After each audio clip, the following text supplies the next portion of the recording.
وآخر دعواهم أن الحمد لله رب العالمين۔ صدقہ ایمان کی سچی دلیل ہے۔ کس کی دلیل ہے؟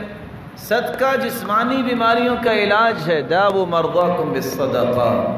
بندے کی ماں بیمار تھی، ماں ہاسپٹل میں بے ہوش ہے، کال آتی ہے ڈاکٹرز کی جلدی آؤ، آفس بند کرتا ہے، گاڑی پہ بیٹھتا ہے، دیکھتا ہے بلی ایک ٹوٹی ٹانگ والی رو رہی ہے، روکتا ہے، دودھ لے کے بلی کو ڈالتا ہے، ہاسپٹل پہنچتا ہے، دیکھتا ہے کہ ماں تو وہاں ہے ہی نہیں، پریشان ہو گیا۔ ڈاکٹر نے کہا فلاں کمرے میں اس کو پہنچا دیا ہے۔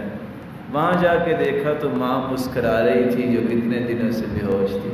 کہا یم اسارت، میری ماں یہ کیا ہوا؟ کہا بیٹا میں خواب میں دیکھا ایک ٹوٹی ٹانگ والی بلی دعا کر رہی تھی، اللہ نے مجھے صحت دی۔ ایک شخص نے چیک اپ کروایا، کہتا ہے کینسر آخری حد میں چلا گیا۔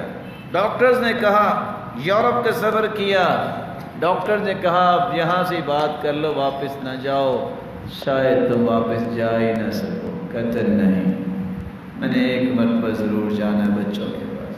واپس آیا، گوشت کی دکان سے گزرا، ایک عورت بیچاری کچھ چیزیں اکٹھی کر رہی ہے۔ پوچھا کیا کر رہی ہو؟ کہا بیٹا سال میں اپنے بچوں کو ایک مرتبہ ہی میں گوشت کھلاتی ہوں، سال نہیں مل سکا، میں گوشت کے ٹکڑے اور چربی اکٹھی کر رہی ہوں، چلو کچھ تو بن جائے۔ جا کے دکاندار سے کہتا ہے جب یہ عورت آ جائے آئندہ سے گوشت اس کو دے دینا کرنا، پیسے مجھ سے لے لینا، آج بھی دے دو۔ کہتا ہے آج تو ایک پاؤ ہے، کہا یہ بھی دے دو۔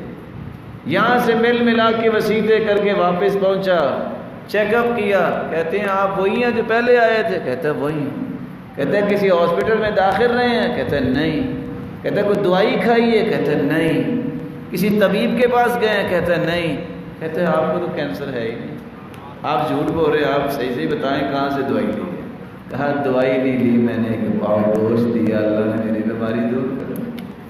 صدقہ کریں، جسمانی بیماریوں کا بھی علاج ہے، روحانی بیماریوں کا بھی علاج ہے۔ بندہ آگے کہتے ہیں اللہ کے رسول میرا دل پتھر جیسا ہے، رونے ہی نہیں آتا۔ کہا بات ہی کوئی نہیں، اطعم المسکین وامسح رأس الیتیم، مسکینوں کو کھانا کھلا دے، یتیموں کے سر پہ ہاتھ رکھ دے، تیرا دل خوبصورت بن جائے، معاشرتی بگاڑ بھی دور ہو جائے گا۔ صدقہ ایک دن رات کیا ایک بندے نے اور وہ چور کو مل گیا، دوسرے دن کیا بدکار عورت کو مل گیا، تیسرے دن کیا امیر کو مل گیا۔ لوگوں نے باتیں کی، لو یہ ایک صاحب آئے ہیں مولوی صاحب چپکے سے صدقہ کرنے والے، وہ چور کو دے گئے ہیں۔ اس نے کہا یا اللہ میں نے تو تجھے راضی کرنے کے لیے دیا، چور چوری کرتا تھا، کچھ کھاتا پیتا ہی تھا، اس صدقے کا مال جب اس نے کھایا تو اس نے ساری زندگی کی چوریوں سے توبہ کر لی۔ بدکار کچھ کھاتی تو تھی لیکن یہ صدقے کا مال جب اس نے کھایا اس نے پوری زندگی اپنی برائیوں سے توبہ کر لی۔ امیر بھی تھا لیکن بخیل تھا، جب یہ اس نے مال کھایا تو اللہ نے اس کو خرچ کرنے کی توفیق دے دی۔ صدقہ معاشرتی بگاڑ کا بھی حل ہے، صدقہ معاشرے کے تمام فتنوں کا علاج ہے۔ فتنۃ الرجل فی اہلہ ومالہ ونفسہ وولدہ وجارہ، کسی کی جان میں فتنہ، کسی کے مال میں فتنہ، کسی کی اولاد میں فتنہ، کسی کے پڑوسی میں فتنہ، کسی کی بیوی میں فتنہ۔ 5 فتنے اگر ختم کرنا چاہتے ہو، یکفرها الصیام والصلاۃ والصدقہ والامر بالمعروف والنہی عن المنکر، نماز پڑھو، روزہ رکھو، صدقہ کرو، نیکی کا حکم کرو اور برائی سے منع کرو۔ یہ تو اللہ کے غصے کو بھی ٹھنڈا کر دیتا ہے۔ الصدقۃ تطفئ غضب الرب، رب کے غصے کو ٹھنڈا کر دیتا ہے۔ قبر میں کتنی گرمی ہوگی، ان الصدقہ لتطفئ عن اہلھا حر القبور، جب قبر میں جاؤ گے صدقہ کیا ہوگا قبر ٹھنڈی ہو جائے گی، وہاں اے سی لگے جائیں گے۔ آج تم سے یہاں نہیں بیٹھا جاتا۔ تدفع بیتۃ السوء، بری موت سے اللہ تمہیں بچائیں گے، صدقہ کرو۔